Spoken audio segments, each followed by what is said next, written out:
सिद्धिदात्री जय माता दी। सभी प्रकार की सिद्धियां देने वाली देवी सिद्धिदात्री। नव शक्तियों की मिलन नवरात्रि में माँ भगवती के 9 रूपों की पूजा आराधना करते हुए माँ के हम अंतिम स्वरूप अंतिम देवी देवी सिद्धिदात्री तक पहुँचे हैं। अन्य 8 दुर्गाओं की पूजा उपासना शास्त्रीय विधि विधान के अनुसार करते हुए भक्त दुर्गा पूजा के 9वें दिन इनकी उपासना पूर्ण कर लेने के बाद भक्तों और साधकों को लौकिक परलौकिक सभी प्रकार की कामनाओं की पूर्ति हो जाती है। लेकिन सिद्धिदात्री माँ की कृपा पाने के बाद भक्त में कोई कामना शेष रह नहीं जाती। मार्कंडेय पुराण के अनुसार 8 सिद्धियाँ होती है: अनिमा, महिमा, गरिमा, लाघिमा, प्राप्ति, पराक्रम, ईशित्र और वशित्र। ये 8 देवियाँ सिद्धिदात्री, उनके पास सारी सिद्धियाँ निहित हैं। ब्रह्म वैवर्त पुराण में 18 सिद्धियाँ बताई गई हैं। सिद्ध गंधर्व यक्षाधरे सुरैरम रैरपि शिव्ये माना सदा भूयात् सिद्धिदा सिद्धिदायिनी। अर्थात सिद्धों, गंधर्वों, यक्षों, असुरों और देवता जिनकी सेवा कर हर तरह की सिद्धियां प्राप्त करते हैं, हम भी उन सिद्धियों के दाता माँ सिद्धिदात्री का आशीर्वाद प्राप्त करें। माँ सिद्धिदात्री भक्तों और साधकों को ये सभी सिद्धियां प्रदान करने में समर्थ हैं। देवी पुराण के अनुसार भगवान शिव ने इनकी कृपा से ही इन सिद्धियों को प्राप्त किया था। इनकी अनुकंपा से ही भगवान शिव का आधा शरीर देवी का हुआ था। इस कारण वह लोक में अर्धनारीश्वर नाम से प्रसिद्ध हुए। नवरात्रि के 9वें दिन माँ सिद्धिदात्री की पूजा की जाती है।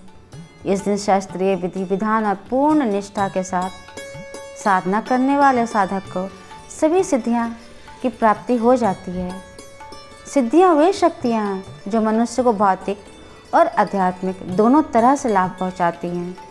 इन सिद्धियों से साधक ब्रह्मांड पर भी विजय प्राप्त कर सकता है। माँ सिद्धिदात्री की छवि मोहक है। माँ की 4 भुजाएं वाली हैं। उनका वाहन सिंह है। एक कमल पुष्प पर आसीन होती हैं। उनके दाहिने हाथ के नीचे वाले हाथ में चक्र, ऊपर वाले हाथ में गदा, बाईं तरफ के नीचे वाले हाथ में शंख और ऊपर वाले हाथ में कमल पुष्प है। पौराणिक कथाओं के अनुसार जब ब्रह्मांड पूरी तरह से अंधकार से भरा हुआ एक विशाल शून्य था, दुनिया में कहीं भी किसी प्रकार का कोई संकेत नहीं था, कहीं कोई जीवन नहीं था, तब उस अंधकार से भरे हुए ब्रह्मांड में ऊर्जा का एक छोटा सा पुंज प्रकट हुआ। देखते ही देखते उस पुंज का प्रकाश चारों ओर फैलने लगा।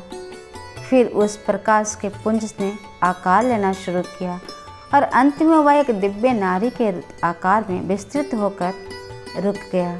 वह प्रकाश पुंज देवी महाशक्ति के अलावा कोई नहीं था।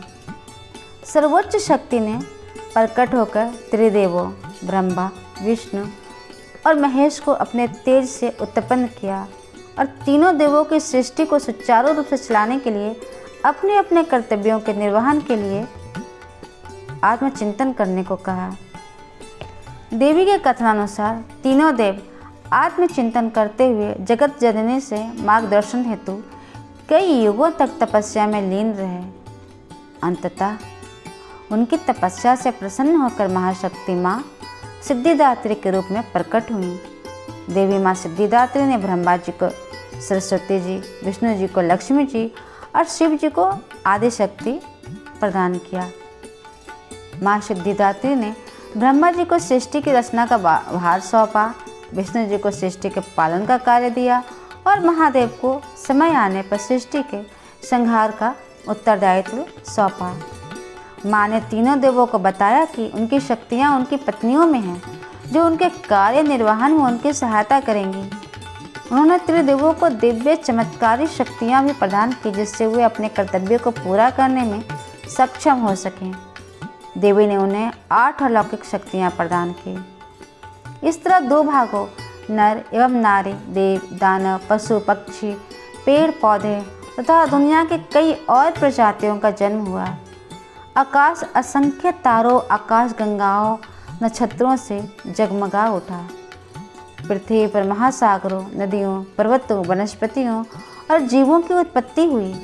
इस प्रकार माँ सिद्धिदात्री की कृपा से सृष्टि की रचना, पालन और संहार का कार्य संचालित हुआ।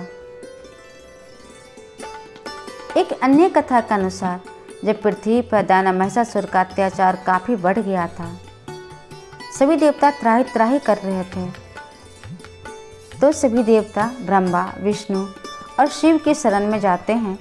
तत्पश्चात सभी देवों की तेज से माता सिद्धिदात्री प्रकट होती हैं। देवों के ज्योतिपुंज को दुर्गा रूप देकर महिषासुर का संहार करके दुर्गा ने समस्त सृष्टि की रक्षा की। या देवी सर्वभूतेषु माँ सिद्धिदात्री रूपेण संस्थिता, नमस्तस्यै नमस्तस्यै नमस्तस्यै नमो नमः।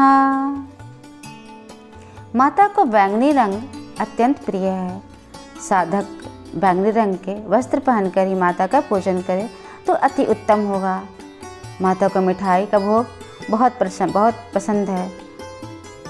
मिठाई, फल, पंचामृत का भोग लगाने से माता अत्यंत प्रसन्न होती है और साधक की मनोकामना पूर्ण करती हैं। 9वीं माँ सिद्धिदात्री की पूजन, आराधना, उपवास के साथ ही नवरात्रि का समापन हुआ। श्रद्धा भाव से माता की पूजन कीजिए और कहिए जय माता दी। कल सुनिए दशहरा का वर्णन और ऐसे ही और भी बहुत सारे किस्से, कहानियों, भगवत कथा सुनने के लिए इस चैनल को सब्सक्राइब कीजिए और दुर्गा माँ के अलग अलग रूपों के साथ और बहुत सारी धार्मिक कथाओं का आनंद लीजिए। नोटिफिकेशन बेल अवश्य ऑन कीजिए, सब्सक्राइब कीजिए, लाइक, शेयर, कमेंट कीजिए। माता रानी की कृपा सबको प्राप्त हो। सब हमेशा स्वस्थ रहें, खुश रहें, प्रसन्न रहें। जय माता दी। धन्यवाद।